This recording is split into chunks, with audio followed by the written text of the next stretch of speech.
ഉയിർ M Padmakumar സംവിധാനം ചെയ്ത് റോഷൻ മാത്യു നായകനായി വന്ന ഉയിർ കണ്ടു. കേരളത്തിൽ വർഷങ്ങൾക്ക് മുൻപ് നടന്ന ഒരു സംഭവത്തിൻ്റെ അടിസ്ഥാനമാക്കിയാണ് ഉയിർ എന്ന ഈ സിനിമ ഉണ്ടാക്കിയെടുത്തിരിക്കുന്നത്. റോഷൻ്റെ കൂടെ ബൈജു സന്തോഷ്, വിനോദ് സാഗർ, ശ്രുതി മേനോൻ, വിദ്യ, ഷാജു, അതുല്യ തുടങ്ങിയവരും പ്രധാന വേഷങ്ങളിൽ ഉയിരിൽ അഭിനയിച്ചിട്ടുണ്ട്. 2010 നടക്കുന്ന ഒരു സംഭവം കാണിച്ചുകൊണ്ടാണ് സിനിമ പേരെഴുതി കഥ പറയുവാൻ തുടങ്ങുന്നത്. ഒരു ഇൻവെസ്റ്റിഗേഷൻ സിനിമ ആണെങ്കിലും വ്യക്തിപരമായതും കുടുംബപരമായതുമായ ഇമോഷണൽ വശങ്ങൾ കൂടെ ചേർത്താണ് സിനിമ കഥ പറഞ്ഞു പോയിരിക്കുന്നത്. റോഷൻ മാത്യു അജീബ് എന്ന പ്രൊബേഷൻ എസ്ഐയുടെ റോളാണ് ചെയ്തിരിക്കുന്നത്.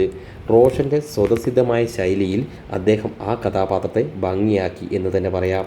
റോഷൻ്റെ ഭാര്യ കഥാപാത്രവും നന്നായി വന്നിരുന്നു. ബൈജു സന്തോഷിൻ്റെ സീനിയർ ആയ പോലീസ് ഉദ്യോഗസ്ഥൻ്റെ വേഷവും ഓർമ്മിക്കത്തക്കതായിരുന്നു. ബൈജു ചെയ്ത ആ കഥാപാത്രത്തിൻ്റെ സംഭാഷണങ്ങളും അന്വേഷണ രംഗങ്ങളും ഹ്യൂമർ സീനുകളും ഒക്കെ നന്നായി തന്നെ വന്നു. ശ്രുതി മേനോന് സിനിമയിൽ ശക്തമായ വേഷം തന്നെയായിരുന്നു. ഒരുപാട് ഇമോഷണൽ രംഗങ്ങളും ഹാർഡായ രംഗങ്ങളും ഒക്കെ ആ കഥാപാത്രത്തിന് സ്ക്രീനിൽ ഉണ്ടായിരുന്നു. ത്രൂ ഔട്ടായ ശോഭ എന്ന ആ വേഷം ശ്രുതി ഗംഭീരമാക്കി തന്നെ ചെയ്തു. തമിഴ് താരം വിനോദ് സാഗറാണ് ചിത്രത്തിലെ മറ്റൊരു പ്രധാന കഥാപാത്രത്തെ അവതരിപ്പിച്ചിരിക്കുന്നത്. ആ വേഷവും അദ്ദേഹം നന്നായി ചെയ്തു വച്ചിട്ടുണ്ട്. പിന്നെ ഷാജുവും വിനീത് തട്ടിലും ഒക്കെ അവരവരുടെ പോലീസ് വേഷങ്ങൾ മികച്ചതാക്കി തന്നെ ചെയ്തു. പതിയെ ഒരു താളത്തിലാണ് സിനിമ കഥ പറഞ്ഞു പോയിരിക്കുന്നത്. ക്രൈം ഇൻവെസ്റ്റിഗേഷൻ കഴിഞ്ഞാലും പടത്തിൻ്റെ മെയിൻ ഇമോഷണൽ ക്ലൈമാക്സ് വരുന്നത് പ്രധാന അന്വേഷണം പൂർത്തിയാക്കിയതിന് ശേഷമുള്ള രംഗങ്ങളിലാണെന്നും കാണാം. യഥാർത്ഥ സംഭവത്തിലെ ആളുകളുടെ ചിത്രങ്ങൾ സിനിമ അവസാനിക്കുമ്പോൾ കാണിക്കുന്നും ഉണ്ട്.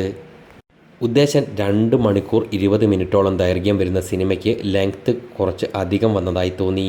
കുറച്ചുകൂടെ വേഗത്തിൽ കഥ പറയാമായിരുന്നുവെന്നും തോന്നി. മൊത്തത്തിൽ ഒരു സീരിയസ് മൂഡിലാണ് സിനിമ കഥ പറഞ്ഞു പോയിരിക്കുന്നത്.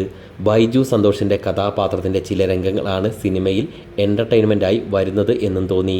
മൊത്തത്തിൽ എൻ്റർടൈൻമെൻറ്റ് വശങ്ങൾ വെച്ച് നോക്കുമ്പോൾ ശരാശരി രേഖയിൽ നിൽക്കുന്ന കണ്ടിരിക്കാവുന്ന ഒരു ഇൻവെസ്റ്റിഗേഷൻ സിനിമയാകുന്നു ഉയിർ.